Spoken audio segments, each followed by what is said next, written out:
ಈಗ ಭಾಳ ಜನ ಮಾತನಾಡುವಾಗ ದರ್ಶನ್ ಬಗ್ಗೆ ಮಾತನಾಡುವಾಗ ಒಂದು ವಿಚಾರ ಹೇಳಿದರು.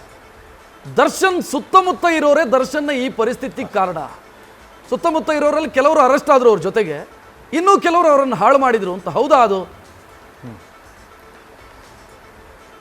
ಸರ್ ಆಯಿತು ಸರ್, ಮಾಡುವಂಥವ್ರು ಯಾರು ಸರ್? ಇವಾಗ ನಾನೊಂದು ಹೇಳ್ತೀನಿ ಸರ್, ಯಾರೋ ಒಬ್ಬರು ಒಂದು ಸಂದರ್ಭ ಕ್ರಿಯೇಟ್ ಮಾಡ್ತಾರೆ ಸರ್. ಇವಾಗ ಸಿನಿಮಾ ನಾವು ಮಾಡ್ತೀವಲ್ಲ ಸರ್, ಗೆಲುವಲ್ಲಿ ಮಾಧ್ಯಮನೂ ಇರುತ್ತೆ, ಲೋಟ ತೊಳೆಯೋನು ಇರ್ತಾನೆ, ಸೆಟ್ ಹಾಕೋನು ಇರ್ತಾನೆ. ಯಾಕೆ ಸರ್ ಒಬ್ಬ ಹೀರೋ ಮಾತ್ರ ನಂದೇ ಇದು ಗೆಲುವು ಅಂತ ಯಾಕೆ ಸರ್ ಹೇಳ್ಕೊತಾನೆ?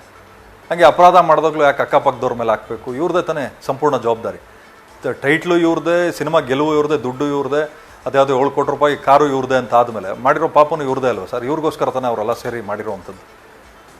ಹಂಗಲ್ಲ ಉಮಾಪತಿಯವರೇ, ಒಬ್ಬ ವ್ಯಕ್ತಿಯನ್ನ ಆತನ ವ್ಯಕ್ತಿತ್ವ ಯಾವುದು ಅಂತ ನಮಗೆ ಗೊತ್ತಾಗಬೇಕು ಅಂತ ಆದರೆ ಆತನ ಸ್ನೇಹಿತರು ಯಾರು ಅಂತ ನೋಡ್ಬೇಕಂತೆ. ಸೊ ಈ ಪ್ರಾಬ್ಲಮ್ ಇತ್ತ ದರ್ಶನ್ಗೆ ಅಂತ, ಸುತ್ತಮುತ್ತ ಇದ್ದವರೇ ಅಂತವ್ರು ಅಂತ ಸರ್. ಸರ್ ಇವಾಗ ನಿಮಗೂ ಸ್ನೇಹಿತರುಗಳಿದ್ದಾರೆ, ಒಳ್ಳೆ ಕೆಟ್ಟ ಸ್ನೇಹಿತರು, ನನಗೂ ಒಳ್ಳೆ ಕೆಟ್ಟ ಸ್ನೇಹಿತರುಗಳಿದ್ದಾರೆ ಸರ್. ಬಟ್ ನಾವು ಯಾರನ್ನ ಎಷ್ಟು ಕೇಳಬೇಕು, ಯಾರನ್ನ ಎಷ್ಟು ಸೀರಿಯಸ್ ಆಗಿ ತಗೋಬೇಕು ಅನ್ನೋದ್ರ ಬಗ್ಗೆ ಇರ್ತದೆ ಸರ್. ಇವಾಗ ಊಟಕ್ಕೆ ನಾನು ಹೇಳೋದು ಸರ್, ಉಪ್ಪು ಹುಳಿ ಖಾರ ಎಷ್ಟಿರ್ಬೇಕು ಅಷ್ಟಿದ್ರೆ ಮಾತ್ರ ಊಟ ರುಚಿ ಇರ್ತದೆ ಸರ್.